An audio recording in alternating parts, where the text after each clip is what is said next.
శుభం వ్యాధు శ్రీ గురుభ్యో నమః. మేషరాశి వారికి డిసెంబర్ 1వ తారీఖు నుండి 15వ తారీఖు వరకు ఏ విధంగా ఉన్న విషయాన్ని మనం విశేషంగా తెలుసుకోవడం ప్రయత్నించేద్దాం. మేషరాశికి ద్వితీయ స్థానంలో గురుడు వక్రంలో కనిపిస్తాడు. చతుర్థంలో కుజుడు నీచబడి ఉన్నాడు. షష్ఠ స్థానంలో కేతు ఉన్నాడు. ఆరోగ్య స్థానంలో అష్టంలో రవి ప్లస్ బుధుడు ఈ రెండు యొక్క ప్రభావం కనబడుతుంది. రవి ఇంకా ఆల్మోస్ట్ 4వ పాదం మీద అనురాధ నక్షత్రం 4వ పాదం మీద ఉన్నాడు. బుధుడు అలాగే జ్యేష్ఠ 3వ పాదం మీద ఉన్నాడు. సో రవి బుధుడు ఇంకా అక్కడే ఉంటారు. అలాగే శుక్రుడు భాగ్యంలో 9వ ఇంట్లో శుక్రుడు కనిపిస్తున్నాడు ధను రాశిలోని. అలాగే లాభస్థానంలో శనీశ్వరుడు, ఖర్చు పెట్టే స్థలంలో రాహు ఉన్నాడు.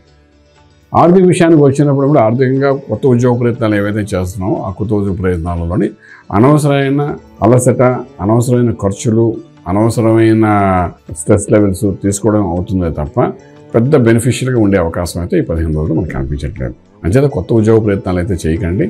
అదేమి ఉన్నట్టుగా ఉంచుకోగలిగితే చాలా బాగుంటుంది. అలాగే వ్యాపారంలో కూడా అంటే కొత్తగా అడ్వెంచర్ చేద్దాము, ఈ రకంగా చేస్తే బాగుంటుంది కదా.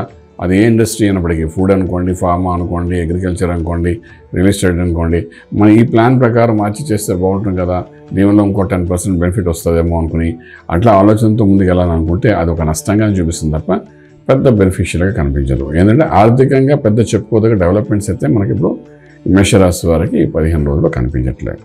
అలాగే శుభవార్తలు వింటారు, శుభమైన కార్యాలను పాల్గొంటారు, మధ్యవర్తిత్వం వహిస్తారు. దానివల్ల కొంత పేరు, గౌరవం నిలబెడుతున్నట్టే ఉంటుంది. అలాగే చాలా దూరం నుండి కొంత ప్రయాణం చేసి వచ్చిన కొంతమంది చుట్టాల ద్వారా కూడా కొన్ని మాటలు కూడా పడడం జరుగుతుంది. ఏదైనప్పటికీ మీరు చేసే పనుల్లో ఒక గౌరవం, ఒక అవమానం రెండు ఈ 15 రోజుల్లో కనిపిస్తున్నాయి. అలాగే మీ యొక్క అమ్మగారి విషయానికి వచ్చినప్పుడు ఆరోగ్య విషయంలో చాలా జాగ్రత్త తీసుకోవాల్సిన అవసరం ఉంటుంది. ఎందుకంటే చతుర్థంలో ఉన్న కుజుడు అక్కడ స్తంభించి ఉన్నాడు కాబట్టి, చతుర్థ స్థానం తల్లిగారిది కాబట్టి, తల్లిగారి స్థానంలో కుజుడు నీచబడి ఉన్నాడు కాబట్టి, లగ్నాధిపతి మీ రాష్ట్రాధిపతి ఉన్నాడు కాబట్టి డెఫినెట్గా చిన్న ఆరోగ్యం విషయంలో తేడా వస్తుంది. చిన్న మైన్యూట్ ఆపరేషన్ కూడా చేయవలసిన అవసరం ఉంటుంది. ఏదైనా కొంత అగ్నితత్వం అంటే relationship between mother and son also కొంతవరకు డిస్టర్బ్ అయ్యే అవకాశం ఉంటుంది. ఎన్ని చేసినా సరే ఒక రకమైన ఇబ్బందులు పడే అవకాశం ఉంటుంది కాబట్టి ఆవిడ ఆరోగ్య విషయంలో జాగ్రత్త తీసుకోవాల్సిన అవసరం ఉంటుంది. అలాగే వివాహ సంబంధ స్థితిగతుల్లో అన్నీ అనుకూలంగా కనబడుతున్నాయి. అలాగే శుభవార్తలు వింటారు, గృహప్రవేశం, శంకుస్థాపన, భూమి పూజలు ఇటువంటి కార్యక్రమాల్లో పాల్గొంటారు. అలాగే లోన్ కోసం మీరు చేసే ప్రయత్నాల్లో కూడా సక్సెస్ఫుల్ అవుతారు. మీకు చక్కటి లోన్ వచ్చే అవకాశం కనబడుతుంది. ఫైనాన్షియల్ డెవలప్మెంట్స్ కూడా బాగా కనబడతాయి మీకు. ఇంకా మనం వరి అవసరం ఎంతైనా లేదు మనకు అక్కడ.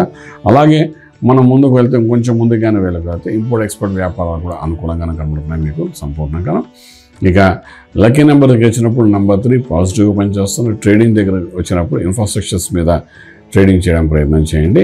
ఫిలిం ఇండస్ట్రీ, ఫార్మా ఇండస్ట్రీ, ఇవన్నీ ఇండస్ట్రీలో వాళ్ళు కూడా ఫైనాన్షియల్ డెవలప్మెంట్స్ కోసం చేసే ప్రయత్నం కొంచెం న్యూట్రల్గా ఉంటాయి కాబట్టి న్యూ ఇన్వెస్ట్మెంట్ ప్లాన్స్ అయితే 15 రోజులు ఏమి చేయడం ప్రయత్నం చేయకండి.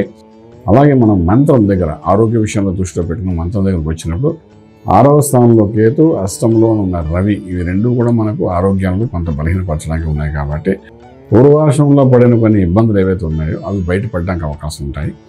అప్పుడు ఏదో మందుల ద్వారా మీరు కరెక్షన్ చేసేసుకున్న దానికి ఇప్పుడు ఆపరేషన్ వరకు కూడా వెళ్ళే అవకాశం ఉంటుంది. అంచేత ఏదైనా మనకు అటువంటిది ఏమైనా కనబడితే మాత్రం డెఫినెట్గా దాన్ని క్యూర్ చేసుకోవడం ప్రయత్నం చేయండి. ఇంకా మంత్రం దగ్గరకు వచ్చినప్పుడు ఏంటంటే దక్షిణామూర్తి మహామంత్రాన్ని చదువుకోండి. కొంత గురుబలాన్ని పెంచుకోవడం ప్రయత్నం చేయండి. దానివల్ల కొంత సత్ఫలితాలు వచ్చే అవకాశం ఉంటుంది. అలాగే విదేశాలకు వెళ్ళి చదువుకోవాలనుకున్న విద్యార్థులకి అనుకూలమైన వాతావరణం అయితే కొంత న్యూట్రల్గానే ఉంది. అలాగే విదేశాలకు వెళ్ళి సెటిల్ అవ్వాలనుకున్న కూడా ఇప్పుడు పెద్ద చెప్పుకోదగ్గ డెవలప్మెంట్స్ అయితే కనిపించట్లేదు. ఏదైనా విదేశాలు అనే ఒక మోజు మీద వెళ్ళాలనుకున్న వాళ్ళు మాత్రం ఈ 15 రోజులు పెద్ద ప్రయత్నాలు అయితే చేయకండి.